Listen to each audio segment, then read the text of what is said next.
integrity of the region, then only you can expect the biological integrity to be there. The species that occur in a particular region can occur provided if you maintain the habitat, the physical integrity as well as the chemical integrity. This management approach is called ecosystem approach.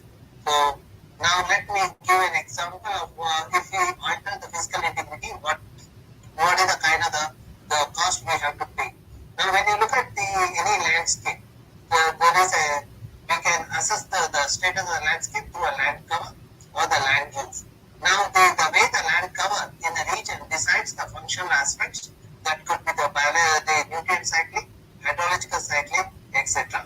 And this we can assess through the structure of the landscape. We can assess through the various metrics. That's what we have used to assess the health of the landscape. Now let me take you to a river basin and try to establish the linkages. So now if you look at this slide, you see two pictures where you see a water, and this is now in the same location. After 30 years, you do not see a water. This is in 1991 when I was visiting this place as a student, and today when I visit the same location in the same month, I do not have the water. Now to understand that, let us look at the river basin in what changes have happened and why this has happened. Let us try to understand. The dam was constructed way back in 1965. With the dam construction, let us see whether there are any changes in the rainfall pattern. Now, if you look at the rainfall of the region, you know that today we have 120 years of rainfall data, or rather 122 years of rainfall data. Now, if you take that rainfall data and divide into two time period, 1901 to 1965 and 1965 to today, 1965 we commissioned the dam. Now, you will see this entire region during the period 1901 to 1965 was receiving the rainfall of 3,000 to 4,500. Now, if you look at the latest data of 1965 to today, you see that one portion receives the rainfall of 1,700 to 1,900 millimeter, while the other portion continues to receive the 3,000 to 4,500 millimeter. Now, this region receives the orographic precipitation. It is the rain catching region. It's not a rain shadow region, but still the changes have happened. Now, to understand this, let us look at the remote sensing data. How the land use or the land cover the region. This gives the land cover of this dam. Now you see wherever the vegetations are there of native species, you see the rainfall is intact. Wherever we have degraded the landscape and converted into agricultural land or a barren area, we see a decline in the rainfall. Now, to understand how this has altered the hydrological regime, let us we have monitored the streams in this region. For that, we have divided the catchment into sub-basin. See, if you look at, you have a first order stream, two first order stream form the second order, then the cluster of them form the tributary. Let us delineate the sub-basin and try to look at what is the forest cover in each rainfall pattern. When you look at this region, see the one portion you have a dense forest cover, in the other portion there are degraded forest patches. Now,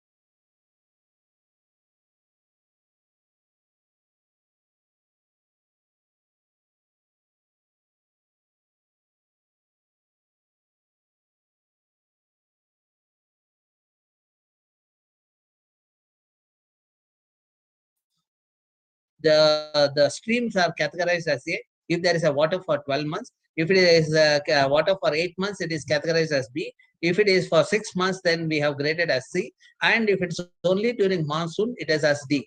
Now, when you look at this, the streams have the water throughout the year, provided the catchment have the vegetation cover for the more than 60% of native species. Whereas the when we convert the landscape into monoculture plantation, it becomes either B or C. That means we lose the 4 to 6 months of water. When we degrade the catchment less than the green cover less than 30%, you have the water only during the monsoon.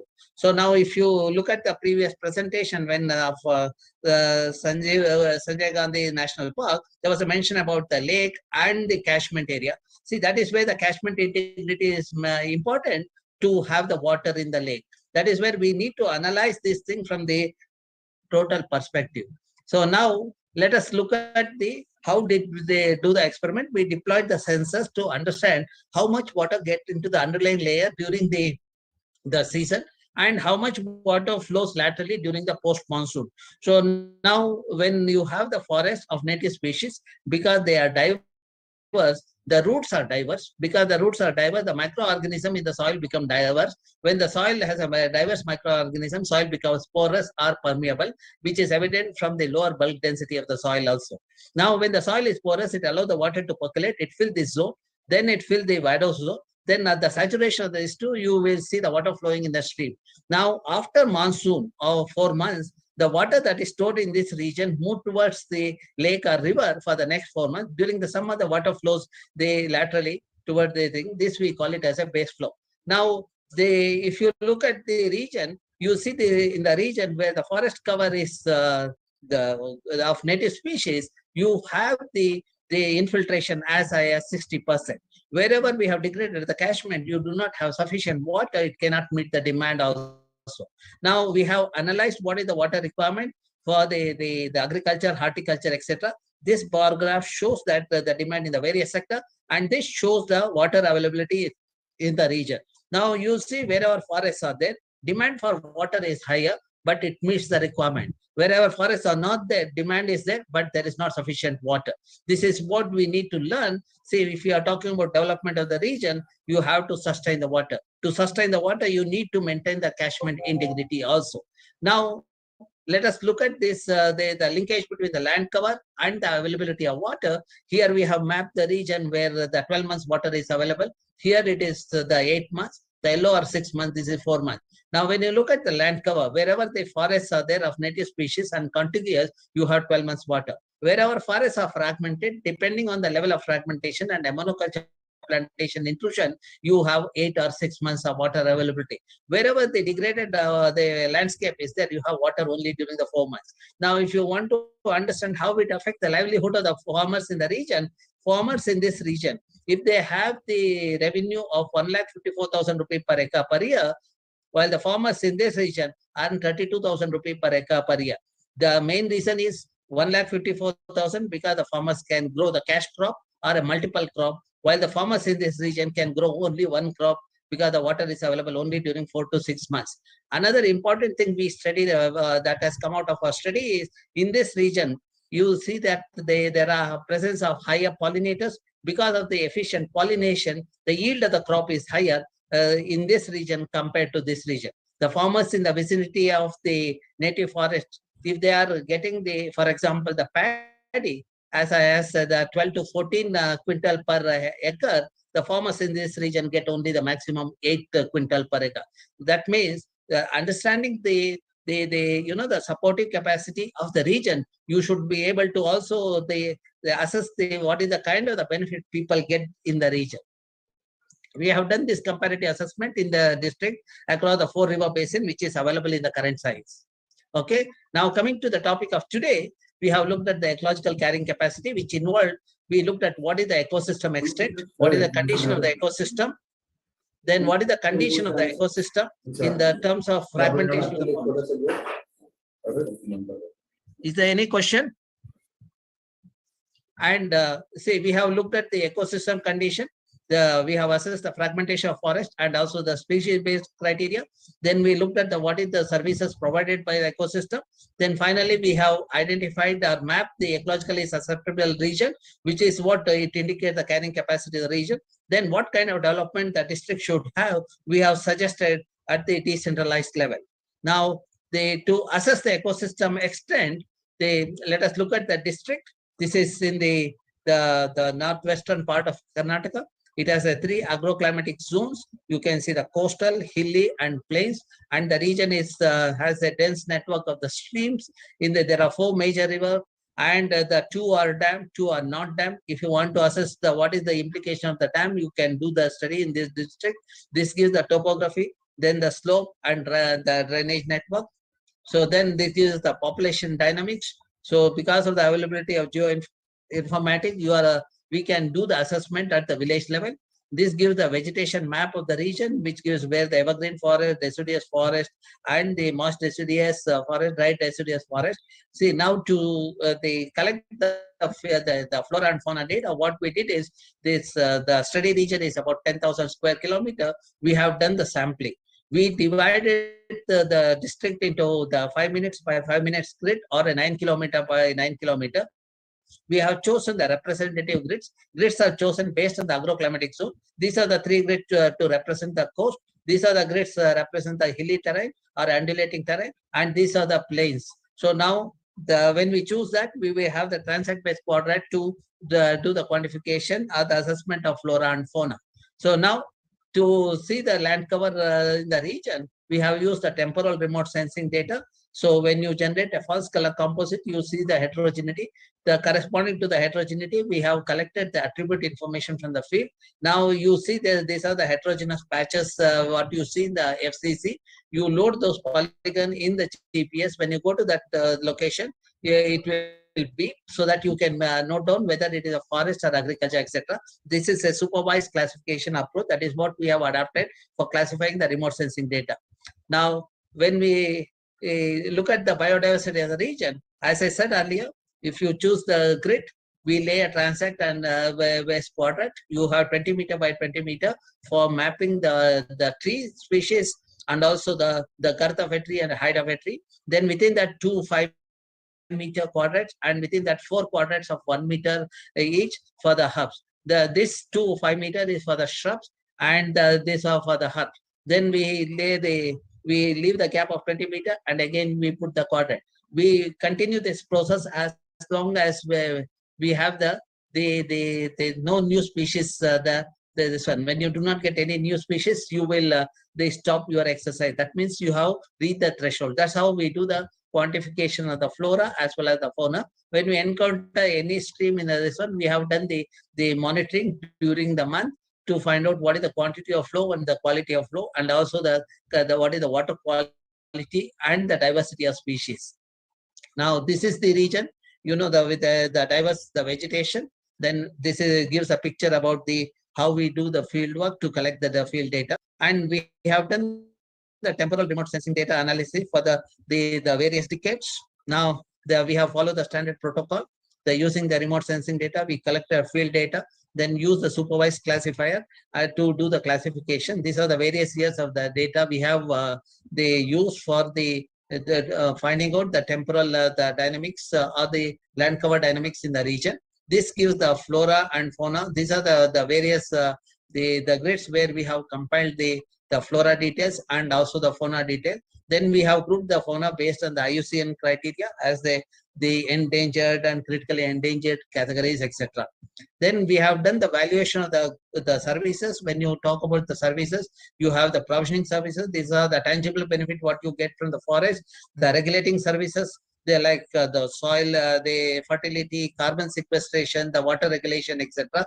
Then you have cultural services. We have tried to quantify all the services, and for the provisioning services, we have used the residual value method, wherein you have looked at the market value and the cost. You take the difference that gives the benefit, multiply by the quantity, gives the kind of benefit you get because of those goods. Similarly, we have used the benefit transfer method for quantifying the regulating and culture services, and some the sites we have collected the ground data also. So now this gives the results of the land cover dynamics or the land use dynamics. When you look at from 1973 to 2016, we have analyzed the land cover in the region. So now this district has a distinction of having highest forest cover in the region. But now if you look at this district, we are seeing the degradation is happening. It's evident from for example, if you look at evergreen forest, which is 67% in 1973, today you have the forest cover around the 29%. See, that is a kind of the decline we have seen in the region. So then let us try to visualize that. This is the vegetation cover or the tree cover in the region in 1973. Then this is 79. You can see that where all we lost the vegetation. And this is the region we lost it because of the teak plantation by the forest department. We lost the native species forest. Then when we constructed the reservoir, we lost the forest in the 80s.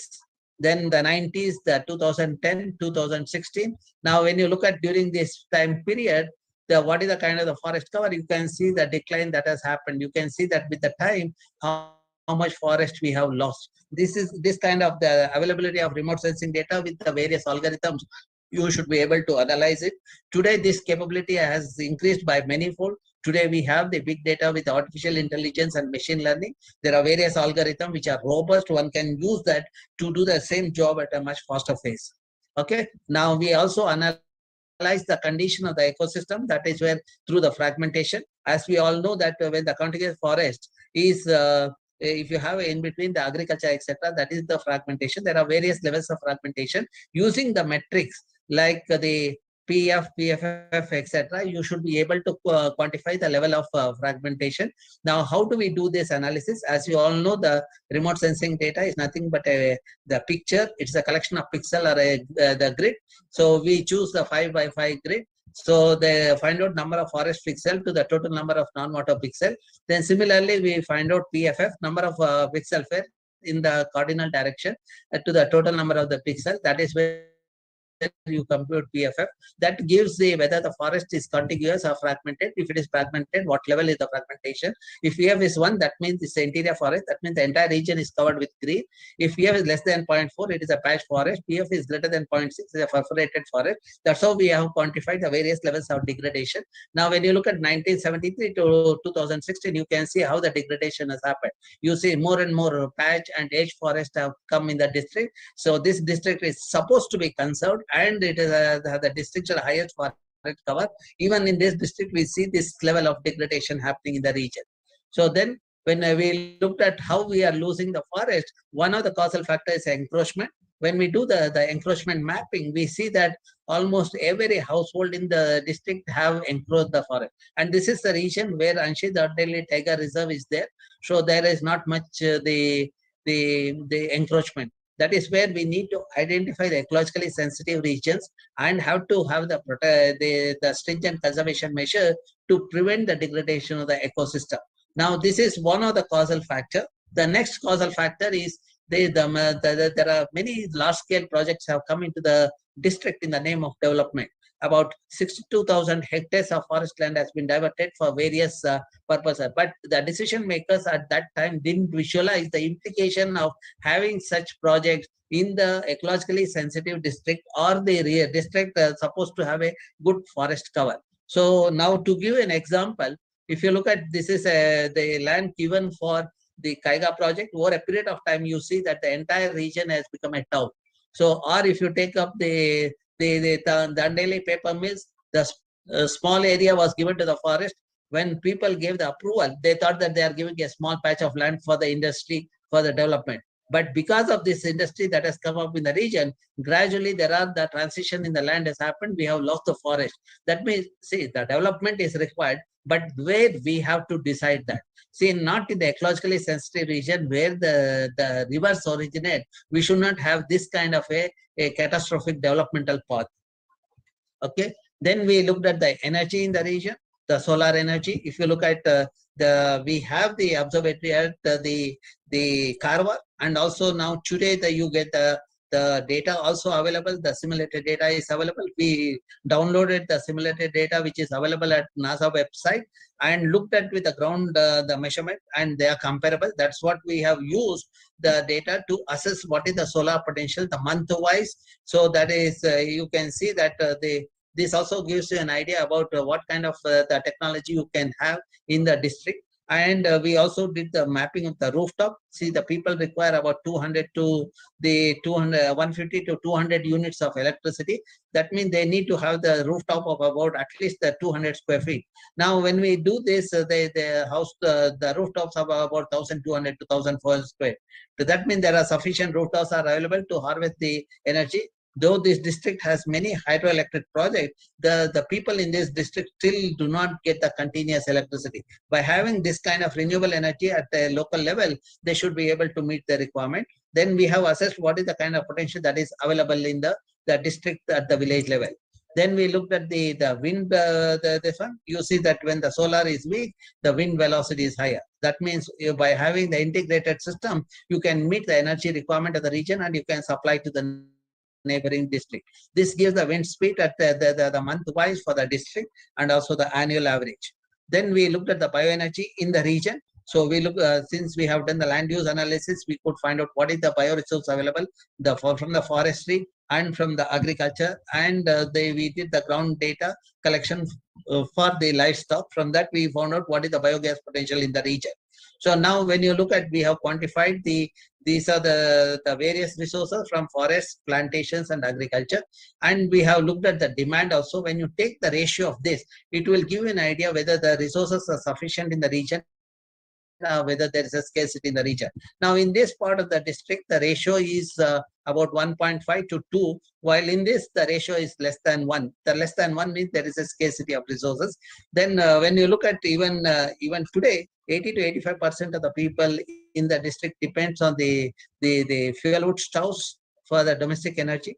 And most of the fuel, the efficient stoves are, the fuel wood stoves are inefficient. They use the traditional stoves. The efficiency is about 7 to 8% or a 3% compared to the efficient cook stoves. So that's where you can save about 40% of energy by just disseminating the energy efficient devices. In the way back in 80s and 90s, the forest department has done the very noble work in the district through the eco development programs. They disseminated the energy efficient stove as well as the biogas plants.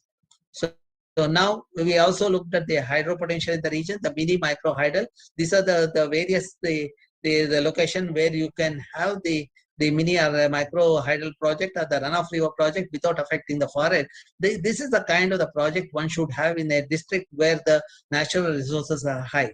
So now then we came up with what kind of the energy path one should have to meet the energy requirement in the district without destroying the ecosystem or ecological integrity of the system.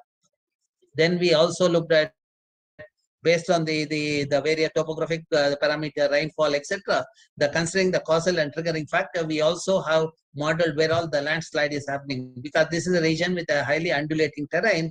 There are the landslide happen, and most of the cases the triggering factor is the removal of the native species forest has led to the landslides and mudslide. Those are the regions we have mapped, and of course I was in the committee to the government, and we have given the location, what is the kind of remedial measure to be done.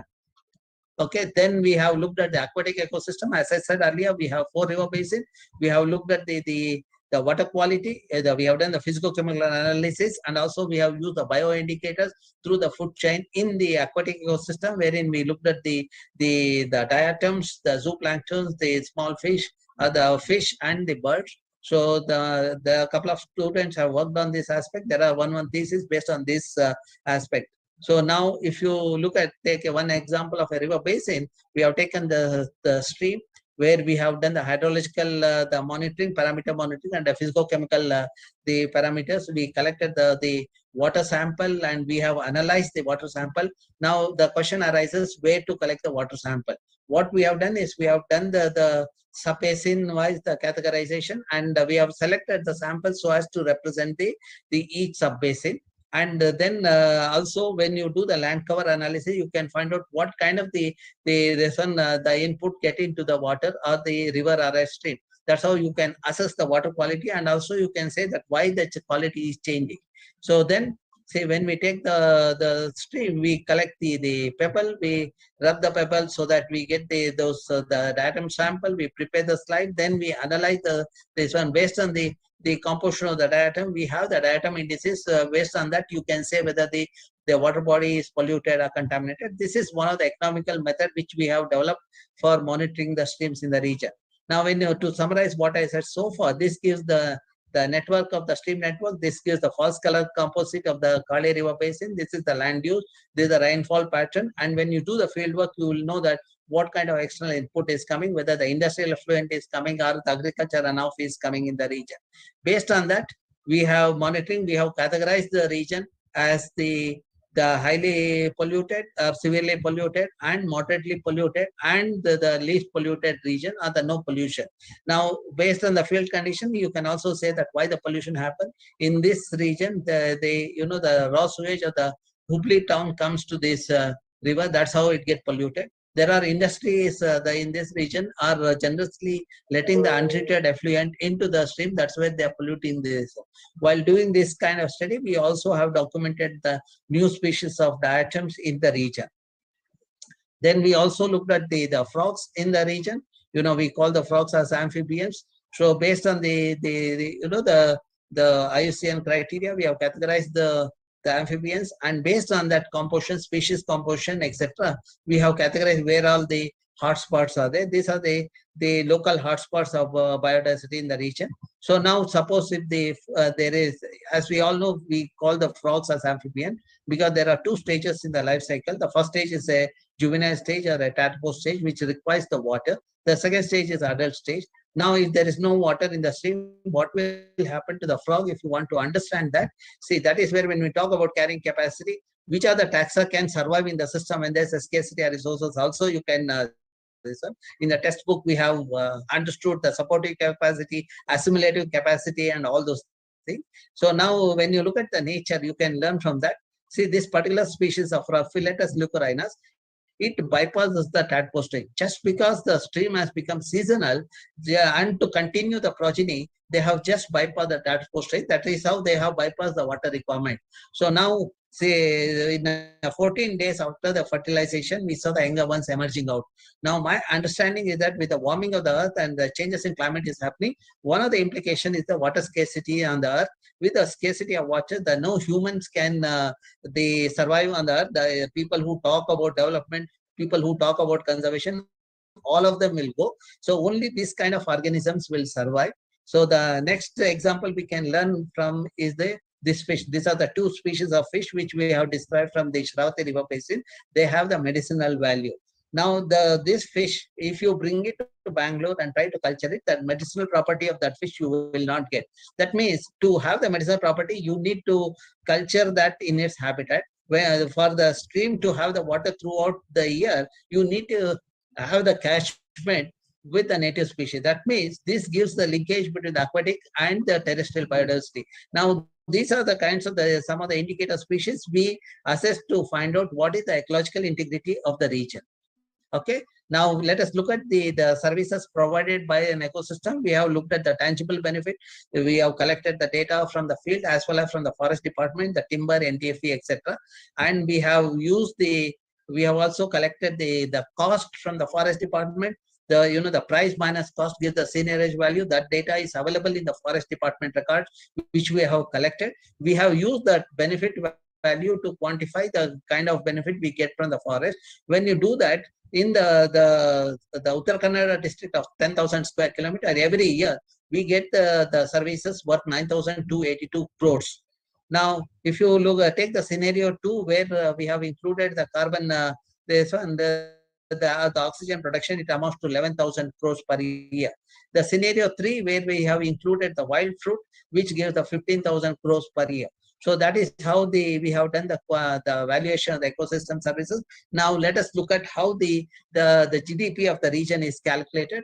Say, as per the district administration, GDP of the district is 5,798 crores, and they have accounted only the 180 crore for the forest department. The contribution from the forest resources. So now when we do the quantification, we are getting the services as 9,000 to 15,000 crores. When I talk to those people who are involved in this kind of accounting, they told me that they have accounted only the fuel wood from the forest for accounting. That means they have not accounted the timber, etc. By doing this kind of accounting, the benefit to the district as well as to the forest department happens. Now, for example, if we get a 10% of 180 crore for the developmental programs in the district, that is a meager amount compared to 9,000 crores or the 15,000 crores per year.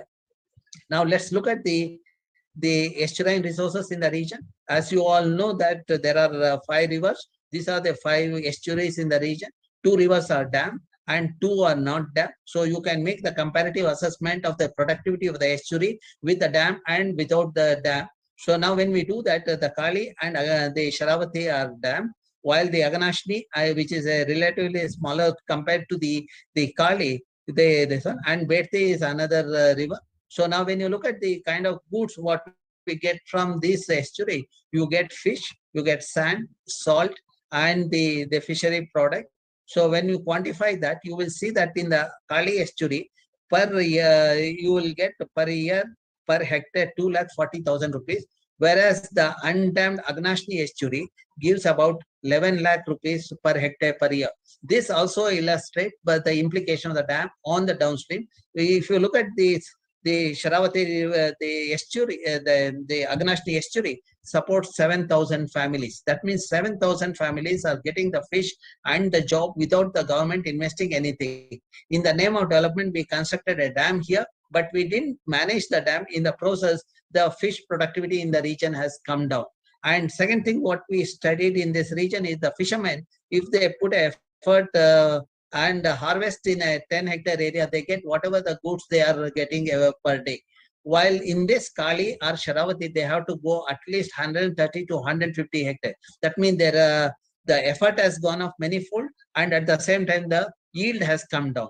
Now, if you look at the comparison of the services provided by the estuary, you see Aganashni stands out on the top with the highest the services provided. Unfortunately, this estuary is being identified for various developmental program, but because of the studies of this kind, we could convince the decision maker not to have any kind of the project that is going to alter the ecological integrity in the region. So then, to understand this further, if you see that the comparison of the hydroelectric project and without hydroelectric project, you see that how it affects the livelihood of the people. If you look at the per capita fishermen, if it is in the 45,000 to 68,000 rupees per person per year, it goes up to 76,000 or 70,000 without hydroelectric project. And if you look at average fishing income per hectare per year, if it is 41,000 for the Kali, it is about 9,000 in the Sharavati, while in the Aganashni it's as high as 1,53,000. That means if you maintain the integrity of the river, then the fishermen who are the dominant population in the estuary, they are benefited. You need not give them a job. The nature is giving the job with the enough resources for them. So then finally, we have also looked at the ecologically susceptible region. This is where you will take into the account the supportive capacity of the region. We have considered the various parameters, and we have used the method, the weighted matrix method to have the thing. You have, these are the variables, various variables we have considered. The land, that means biogeo, then hydrological, the climatological, then the energy and social variable we have considered. Then depending on those variables, the spatial extent and condition, we have assigned the weight. And when you aggregate those things for each of the grid, you can get the weighted metric for each grid. Based on that total score, you can prioritize the grid. That is what we have done. And based on that, we have said that which are the regions which are ecologically vulnerable, where you should not have any kind of intervention, and where you can have the intervention, and what kind of intervention you can have, that kind of planning you can do with this kind of analysis. Now, to summarize what I said here, to give an insight, for example, if you look at the land use, if the forest cover is greater than 80%, you will assign the weight of 10. If it is 60 to 80%, 7. Like that, depending on the various variable, the spatial extent or the condition, you are assigning the weight for each of the grid. And this is this one. For each of the grid, you have the various variable, the range of from I to N. The W is the weight, while the V is the value of the variable associated with that grid. Now, for example, if you look at, as I said earlier, the district was divided into 5 minutes by 5 minutes grid, or 9 kilometer by 9 kilometer. From the remote sensing data, you have the forest cover in the region. Where the forest cover is more than the 80%, you assign 10. That is what we have done. So now these are the grids which have the forest cover more than 80%. Then this is 60 to 80%, this green color. Then we have looked at where all contiguous forests are there through the fragmentation analysis. We have assigned the weight to that. Then we are, based on our field survey, we know that what kind of flora is there, which are endemic to the region, and then we have prioritized the grid according to that. Then similarly, the fauna of the region, based on our field studies and from the literatures, we have documented that, and based on that, we have assigned the weight to the various grids. Then we have the altitude, rainfall, then the hydrology. This is a region where 12 months water is available. Here 9 months. This is 6 months. This is 4 months. Then based on that, we have assigned the weights. Similarly, we looked at the energy, wind, solar, bioenergy, etc. So then the social aspect. If there is a one tribal population in the one family of tribal population in the grid, we have given the weight of 10. That's where we have accounted the social aspects also. And we have looked at the population density also of the region. So the general population density. These are the estuaries. Based on the productivity and biodiversity, we have assigned the weights to the thing. Aganashni, as you saw, that had the highest productivity and diversity of species. That's where we have assigned 10. Whereas the lowest is in the Sharavati estuary. When you aggregate all these variables, you get a composite this one. Now these are the region have the highest value. This is the next. This is the next, and this is the least values. So these are the vulnerable region 1. These are highly vulnerable region 2. This is 3, and this is 4. And we have overlaid the panchayat so that, as per the Biodiversity Act, the BMCs are supposed to take a decision before they allow any activity in the region. So that is how the panchayatis are empowered with this kind of information so that they can take appropriate decision. EAZ1 or the 1 or 2, that means in this region, there cannot be any the bigger project or there's a large scale project, While this is the EAZ4 is the region where the development can happen. So then we have also overlaid the village layer. So now this data is available online also. So the decision maker can find out why we have categorized particular village under the EAZ1 or the EAZ2 or EAZ3. That's how we have empowered the decision maker in the decision making process. So this data is available online also. Then we also have given what kind of the kind of developmental path where the district should have. We mapped what kind of resources are available. Based on that, we have suggested what kind of the location specific, the local industries can come in the region that can provide the job to the local youth during the weekdays, and during the weekend they can work in the farmlands also. So this is called cluster-based development approach. This is what Mahatma Gandhi ji has talked about for Surajya. You need to have a decentralized development, not have a colonial path of development. So now I am at the concluding part of my talk. I just give a glimpse of what is the kind of the work we do at IISc. So just now I have completed the natural capital accounting and valuation ecosystem services for the entire Karnataka. This gives the provisioning, regulating, and cultural services. And we have computed the green GDP or the GEP for the state. So now when you look at what is the kind of the resources, we were getting 2,894 billion rupees per year in 2005. Because of the degradation of the ecosystem in the name of development, it has come down to 1,835 billion rupees per year. This is the kind of the cost that we have to account in the GDP when we talk about GDP. But unfortunately, today the GDP is erroneous, which accounts only the positive values. It does not take into the account the degradation cost. Okay. Now, if you want more detail, you can go to my webpage, my group webpage, where all the publications are available, the PDF thing, and also the work done by the various students. And as a part of the environmental education program, also you'll get an idea. So the work what we did way back in 2009, the country solar program has come into the thing. We mapped where all the solar energy is available way back in 2009. Today, my students are working on biofuel. So from the solar, we have the electricity. From the biofuel, you can meet the liquid fuel. Now, when you can look at the country, the 65% is youth.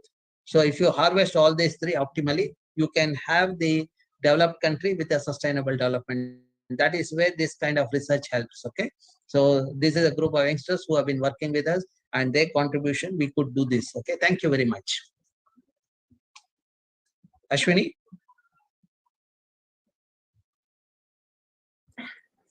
Thank you, sir, for your detailed, timely presentation. Participants, if you have any queries, please put your queries in the chat box, which will be discussed.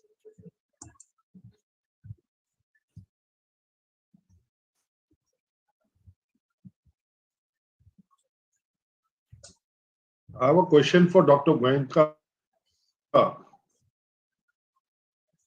Am I audible? Yes, sir. Can you please repeat it, sir? Hi, Dr. Jagmohan. I'm Sunil Chaudhary I'm calling from Lucknow. I'm on the line from Lucknow. I have a question for just small query, rather not a question, from Dr. Goenka regarding the carrying capacity which he worked out. Is Dr. Goenka on the line, please? So, Mr. Debbie is having some network issue. He will be connecting within 5 minutes. Can you please give me the question? Whenever he's connected, just kindly put me online, please. Sure, sir.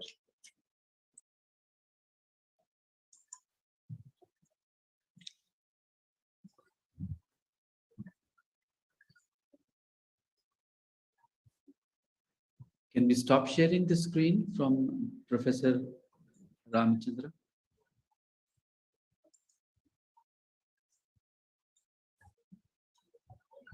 I'm doing that once again. Thank you.